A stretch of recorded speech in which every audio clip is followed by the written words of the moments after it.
All right, let's bring in Arkansas Republican Senator Tom Cotton. Senator, great to have you here. Let's dig in there, and we can pop back up on the screen the breakdown of the Senate races with 4 in the toss-up category.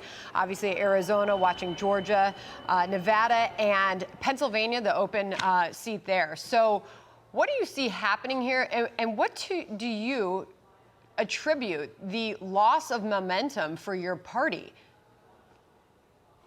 Well, Sandra, I'm confident that we're going to win control of the House and the Senate. I wouldn't say that we've had any lost momentum. Look, these Senate races are very competitive. They're going to go down to the wire in many states. The Democrats, of course, have a very energized far-left base that is happy that Joe Biden and Democrats in Congress have been trying to deliver on their far left-wing demands. If they can't do it through legislation, then Joe Biden does it through executive action.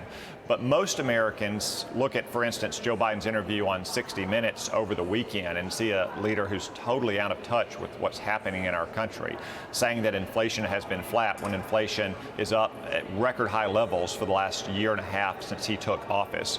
Or Democrats who consistently are running on pro-criminal policies that have contributed to the crime wave we see all across our country, to include the opioid epidemic that are affecting so many of our states, or the open border that we now know from the latest numbers have more than 4 million, maybe more than 5 million illegal aliens entering our country just since Joe Biden took office. So what's the strategy? In the end, even though these races are going to be close, I think those are the issues that voters are going to decide on in November. Really interesting. And the momentum point was that it was predicted that we would see a red wave, particularly in the House in the November election. You've seen the potential margin of victory certainly shrink for Republican victory, while Republicans do still have the advantage.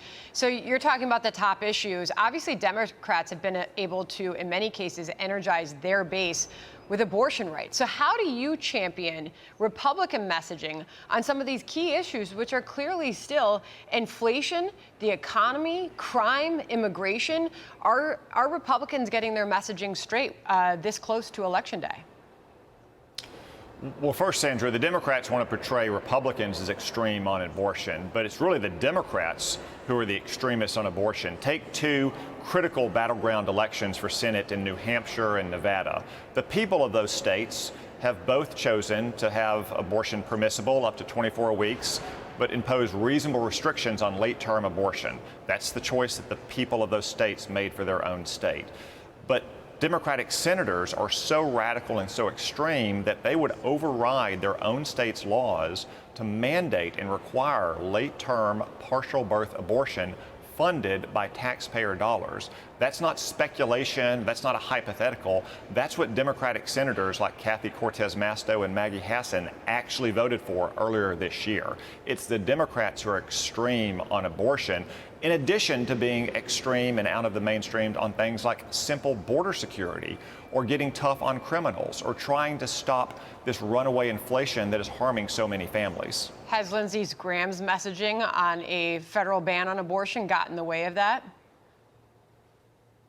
I don't think it has, because Lindsey Graham has proposed something the Senate has voted on in the past, which is reasonable restrictions on late-term abortions that would simply bring the United States in line with much of the developed civilized world. France, for instance, not a notoriously conservative country, has earlier regulations on abortion.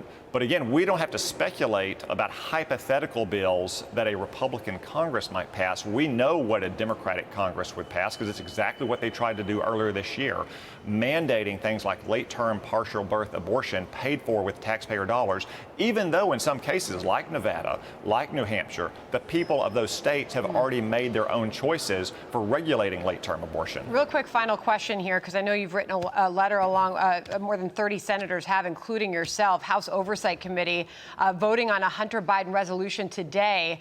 This after more than 30 senators, including yourself, sent AG Garland a letter demanding a special counsel investigation into the president's son.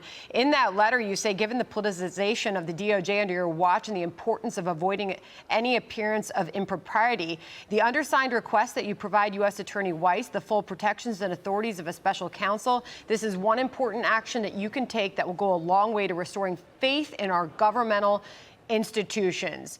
Real quick, Where do you think this goes next, Senator? Well, Sandra, I don't think we can trust Attorney General Merrick Garland not to politicize this investigation the way he's politicized the Department of Justice. Remember last year when he sicked the feds on parents attending school board meetings, or earlier this year when he refused to enforce the law and arrest protesters outside of Supreme Court justices' homes in clear violation of federal law. We're not even asking for the appointment of a special counsel, as happened, for instance, against Donald Trump. We're merely asking the Attorney General to provide special counsel protections to the U.S. Attorney who is already investigating Hunter Biden's many crimes. I think that's a necessary step to ensure that that investigation is not politicized. All right, Senator, appreciate you joining us today. Thank you so much. Thanks, Sandra. All right. Hi, everyone. I'm Brian Kilmeade. I want you to do me a favor. I want you to click to subscribe to the Fox News YouTube page. This is the only way that I know for sure that you're not going to miss any great commentary, any great news bites, any great interviews coming your way on Fox. You can get it all here on YouTube. So subscribe right now.